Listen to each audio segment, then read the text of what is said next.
and Government Reform Committee, and Democratic Congressman Engel of New York, a member of the Energy and Commerce Health Subcommittee. Thank you, gentlemen, for coming out and talking to us in the middle of a very exciting day on the House floor. Congressman Engel, let me ask you first. The House has formally begun debate on the health care reform bill. We understand there's going to be 4 hours of general debate, as Wendell Goler was just discussing, which that'll last until about 5 or 5:30. Then 20 minutes of debate on the Stupak amendment. I want to talk about that first. That amendment was added last night during the Rules Committee meeting, and it permanently bars federal money from being used for abortion. Now, I need to point out that there are more than 190 members of the pro-choice caucus. Congressman Engel, I want to ask you, is it likely that pro-choice women could actually vote against this rule? Well, it's not a rule. From what I understand, that will come out in the form of an amendment. So, yes, I think many pro-choice people will vote against the amendment, but it's not in the rule itself. It will be a special amendment, which will probably pass. But right now, both sides are scurrying around for votes. But the decision was made to put that language in a separate amendment rather than in the rule. All right, let's talk about this health care reform bill passing. Congressman Schock, Democratic leaders have acknowledged that right now they don't really have the votes locked down needed to pass it. What will help to pass it? Well, obviously they need the votes. Despite the primetime addresses the president has made, despite going on 5 of the 6 network television stations, despite all the pressure and all of the public push, and despite a 70-plus seat majority in the House, Speaker Pelosi and the president have struggled to get the votes. And there's only one reason why the strength of the bill is not enough to pass it, and that's because the American people don't support the bill. And so I think that's why you see this weekend push is going to go late into the night.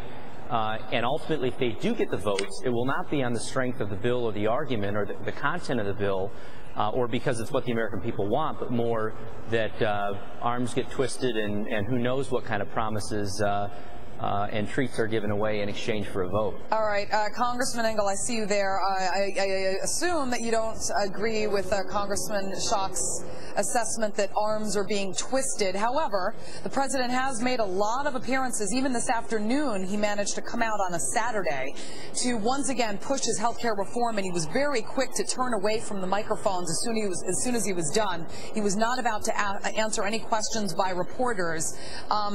Do you think the president's speech this afternoon will make any difference? Well, it's not unusual for a president to come to Capitol Hill to urge members of his own party to support a bill. I've been here 21 years, and both President Bushes did it, President Clinton did it, now President Obama's doing it. I think when all is said and done, the votes will be there for health care reform. I think that compromise with the Stupak amendment was the final touch, and right. I expect that by the time this bill is voted on later today, it'll have 225 or maybe even 230 votes. I think when the American people understand what the bill really does, there's been so many misperceptions and distortions from the other side. I think everyone will agree that we need affordable quality health care reform, and this bill does it, and this bill will be a great help to health care in this country, not a detriment at all.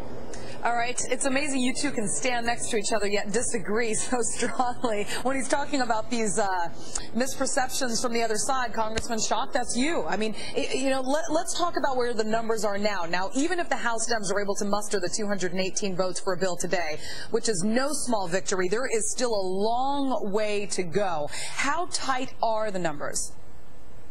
Well, I certainly don't know. I mean, obviously, the Democratic leadership and the whips on their side are keeping that information very close to the vest. Here's what we know. If the majority would have had the votes in July, they would have passed it before the August break. If Speaker Pelosi would have had the bills after the Labor Day holiday, she'd have called for a vote and passed it. If they had the votes earlier this week, they would have called a vote and passed it. If they had the votes yesterday, like she said there was going to be a vote a week ago, they would have passed it yesterday. There's a reason why the president's over at the Capitol now. There's a reason why members are being called in one by one to put pressure on them.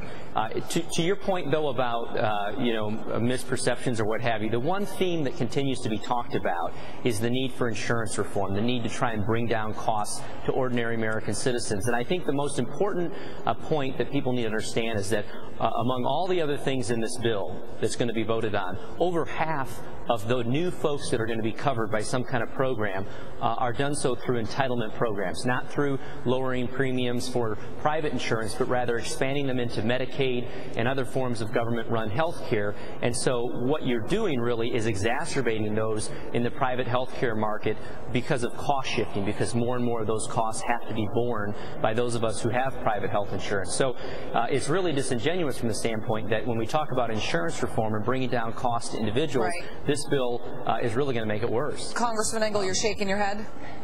No, I think that's not correct. The American public knows right now that their premiums have been skyrocketing year after year after year. The health insurance companies love it the way it is because in many states there's no competition. There's just one insurance company or maybe two to insure you, and they like the idea of being able to collude amongst themselves and keep prices high. We believe that this bill will lead to a lowering of premiums, that people will have to pay less for health care, and what's more important, people cannot be denied health coverage because of a pre-existing condition, and if people change their jobs or lose their jobs, they will not lose their health care, as is the system today. So we think that this improves the system. It gives more people health care, and it makes sure that health care premiums are kept low. We also know that many people are about to lose their coverage. This has been happening because people can't afford coverage or employers drop people, and this bill will stem that tide and make sure that the American people have the coverage they deserve. All right, and we will cover the bill, whether it gets voted on or not, yay or nay, find out around 8 to 8:30, I understand, sometime.